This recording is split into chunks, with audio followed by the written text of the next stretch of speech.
everybody. Thank you so much for taking time and making time to come and hear my presentation. My name is Andrea Hermann. I am from Joplin, Missouri, but I've been in Canada now since the summer of 2001 and a proud Canadian citizen for working on now 3 years. So we'll just get right into the heat of the presentation here, and we'll load her up. Okay, so we'll just take a moment. A few other things to check out. Oregon State University is offering the world's first course solely focused on industrial hemp. So if you yourself or a student you know would like to take a course learning about hemp, it's a 10-week course. I am the professor of that course. You can take it from anywhere in the world because it's an e-campus course. You can take it as an audit for not credit or for credit. So that's at Oregon State University, WSC 266. And I brought together 26 different guest lecturers to help me put that course forward. As I'm not an expert when it comes to hemp composites or hemp plastics, so brought Dr. Chad Alvin in, for instance, from North Dakota State University. So we have lots of,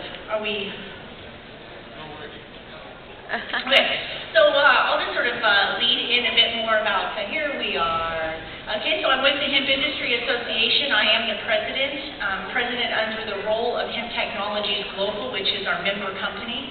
The Hemp Industry Association is a U.S.-based nonprofit association.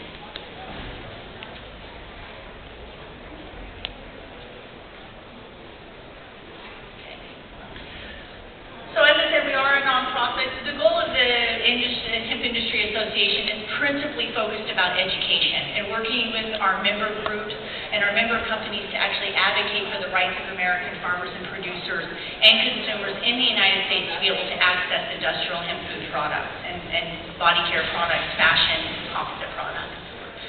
So a little bit about our corporate office. Myself, as I said, president of the association. Larry Serban with Hemp Traders, which is also here at the booth with us. If you'd like to visit with him, is our vice president.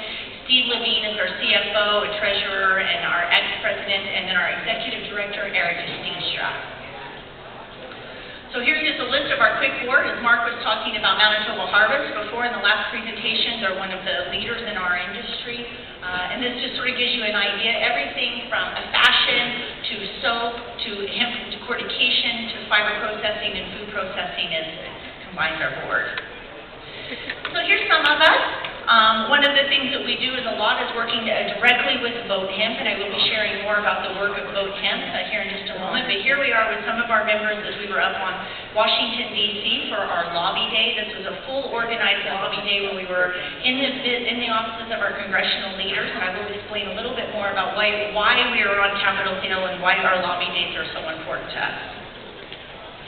So a little bit about Vote Hemp. As the Hemp Industry Association and how we're registered is quite different than how Vote Hemp is registered. And they're registered as an advocacy group which can actually go then on to Capitol Hill and do the appropriate lobbying that we need to do in the United States to change our federal regulations to recognize industrial hemp as an agricultural crop. So we would not have had the success that we've had in the United States if it wasn't for Vote Hemp's action on Capitol Hill, really in a sense forcing the federal government in the United States to recognize industrial hemp, and that's what we've moved forward to, and that is happening. And that's Ben Droz up there at the top, and he's our lead guy up on the hill, so everybody on the hill knows Ben, and they say if you're in the new position holding the ag folder, having a visit for Ben is sort of a rite of passage. So I'm not going to go into the historical context. Mark has shared some of that with you, talking about what initially happened in the very beginning and how that transferred over from the United States also to here in Canada, which globally impacted the industrial hemp sector overall. So I'm just going to talk about what is going on currently today. So right now we have the Industrial Hemp Farming Act of 2013, H.R. 525. This sits in the House of Representatives, and essentially what this is a very short, about a paragraph and a half bill that basically says industrial hemp is based on the amount of THC present in the flowering parts at 0.3% THC. And that is carried over also from our hemp regulations here in Canada, which I will hit on in addition. This was brought forward by Representative Massey out of Kentucky and Schrader out of Oregon. They have been very bipartisan backing all across our bills federally. And in addition to the bill being introduced in the House of Representatives, we have the companion bill shortly introduced afterward in the Senate. So right now our big push is to push into the Senate bill. And believe it or not, the Senate bill actually has more power overall than our House bill. We have less co-sponsors for our Senate bill. As I said, these bills define industrial hemp and exclude it from the definition of marijuana. And as you see here, it's in the parentheses, and I definitely agree with that point of talking about how we call this portion and a common name in the Controlled Substance Act. And this is all focused on looking at what's happening in the United States. And then in these bills, it gives in the states the right to then legalize and regulate on the state level. I have some concerns about this. Now, thankfully here in Canada we have a federal legislation, so no matter where you're operating at in this country, you're operating underneath the same regulation, which makes a very nice even playing field and a sound understanding about what those regulations are. And it also gives us an opportunity as a country to lobby for regulatory change, which the Canadian Hemp Trade Alliance is currently doing. Now, in this case, when you're having states having the legal right, you are having every state having a different regulatory framework. So this sometimes can be quite difficult when we're trying to get in and looking at one state versus another state and how those regulations can be really completely different. So continuing on, now this is where we're going to focus a little bit about what's happening with what happened with the United States Farm Bill. We had Senator Wyden from Oregon come forward and introduce 952. This was an amendment to the Farm Bill. This was unfortunately did not pass through the remaining of the first initial bit of the Farm Bill, but thankfully we had Jared Paulus from Colorado come through with 208. This actually became keyed as the Paulus of Colorado Part B Amendment number 37. And this amendment would allow institutions of higher academia or education to grow industrial hemp for research applications in states where industrial hemp was already recognized on the state level. So this was a massive move forward for the hemp industry in the United States, because essentially what this meant was now that the federal government. Now, this Farm Bill was only one little bit in the entire mass of the Farm Bill. And the Farm Bill has in itself lots of sort of troubled areas, people will say. But this amendment part pushed forward, and so it had to pass through both the House and the Senate to then move on for complete approval of the Farm Bill. And it happened. So now in the United States, if you are in a state that has legal cultivation underneath the state law, you are thus allowed underneath the amendment of the Farm Bill to facilitate agronomic research. So for me, this is huge, because the federal government now does say that industrial hemp is an agricultural crop, and they are going to allow basically the farming base to start doing some agronomic trials, which is what we have to do. So, yes, and I'll tell you, that work would not have got done if it wasn't for our member base and the members of the Vote Hemp, because it has been a massive undertaking, explaining, and for better use of words, fighting for the rights of those American farmers. So on July 11th, the new version of the Farm Bill passed the House of the vote of 216 to 208, so it was a very close. And as I said, the hemp amendment was only one small part of this Farm Bill, and then that allows us to move forward with research at academia. And when it looks at centers of educational institutions, those are ones that could potentially be even an extension university or extension college or a trade school. So there is a subsection where you would actually read to see exactly what it means when it talks about institutions. And there we are. On February 7, 2014, President Obama signed the Farm Bill and forever changed the face of industrial hemp in the United States. One of the things that came out in the very beginning is when Obama was running for president, he actually had a hemp scarf as one of his campaign articles of clothing that you could purchase that had Obama's face on a hemp scarf.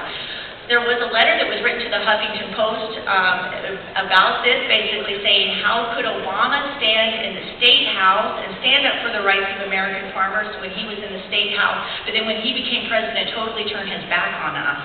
And then he wants us to buy a scarf with his face on it and put it around our neck. But for me, I said, hey, look, if they can make that decision and they want to be ecological and they want to put it out there, let's praise that and let's make that something that we want to cherish. Unfortunately, they didn't run them again, but now he signed our farm bill. So thanks, President Obama, for recognizing the rights of American farmers. Absolutely. So in addition, as I said, through the Hemp Industry Association, one of our major roles is about education. And through that, we decided, okay, well, how are we going to educate people? How are we going to get brands involved? How are we going to get this out into industry? So we created Hemp History Week. We are gearing up for our 5th annual Hemp History Week, June 2nd through the 8th. And involved in this is over approximately right now looking at somewhere between 800 to 1,000 different events across the United States. We have Whole Foods engaged. We have all of the major brands, UNFI providing discounts and product coupons and movie screenings of Bringing It Home, for instance. And Bringing It Home is a new documentary that's come out over the last little while, principally talking about hemp for construction. So this is Ryan Laughlin and his 2 children out of Colorado. Ryan Laughlin, as some of you may know, planted hemp last year, right after the regulations came into play in Colorado, but before the actual regulation application process was put in. But it did prove to the fact that it could be cultivated there with some success. But what has to happen in every single one of these states is we have to go through a period of variety discovery. As Mark was saying prior, in 1994, the federal government in Canada started actually doing variety trials before our regulations went into place in 1998 here. And that was essentially to make sure that the varieties that we were going to be trying to encourage producers to grow here would actually grow and produce for us. So if anybody would ever ask me, oh, I want to start cultivating industrial hemp, I want to build a fiber processing facility, my number one thing is we have to first discover what varieties are going to work, because if you have a facility and you don't have farmers and you don't have the varieties that you're going to need to grow, then you have no building, you have no facility, you have no business. So that's one of the key aspects, is actually looking at fiber variety and also plant breeders' rights and how that works into pedigree seed production. 1 minute? Oh, 1 minute. All right. So right now we have 33 states, including Puerto Rico. Hawaii just signed this past week. So we're seeing more and more states every day coming on board, putting forward their hemp legislation. So far in the 2014 legislative period, we've introduced and carried over 25 different states, including Puerto Rico. So when there's only 50 states, we're halfway there, so we're gaining lots of ground. So I just want to hit briefly on our Canadian regulations, as I only have just a moment. This is my favorite quote. With demand and encouraging research finding, Health Canada chose to give the industrial and agricultural sector basically the right to cultivate industrial hemp, and thus the laws were amended and went pretty easy. So just to give a brief, we have a list of approved cultivars. We're not allowed to work with the flowering parts and leaves of the plant. We are asking right now, we're under a full regulatory review. So from the Canadian Hemp Trade Alliance perspective, we have asked the federal government to basically give us total plant utilization rights. So we are fighting for the rights. We are also working to change our regulations here. They are pretty streamlined and they do make sense and are quite functioning. So some of those would be, you have to provide a GPS, you have to show that you're providing and producing from pedigree seed production. There are some derivative labeling regulations and some exemptions from actually having the field THC test done, which means that the commercial producer is no longer required to have a sampler come in. And just based on agronomics, as I said, our regulations here in Canada came into play in 1998. We're seeing over 20% growth. Some profits are aiming up that $200 to $300 per acre. It is, this is a grain crop. This isn't a rotational crop. You do need nitrogen, so it can grow anywhere, but you definitely want to give it the nutrients that it's going to need so that you've got some successful production. And so, you know where you'll find me come summertime, or wherever I may be that the hemp is growing. I'm definitely there. So I just want to thank you and all of the Next Gen crew and GreenRush for inviting me and facilitating us to have an education table, and that appreciate your cannabis energy.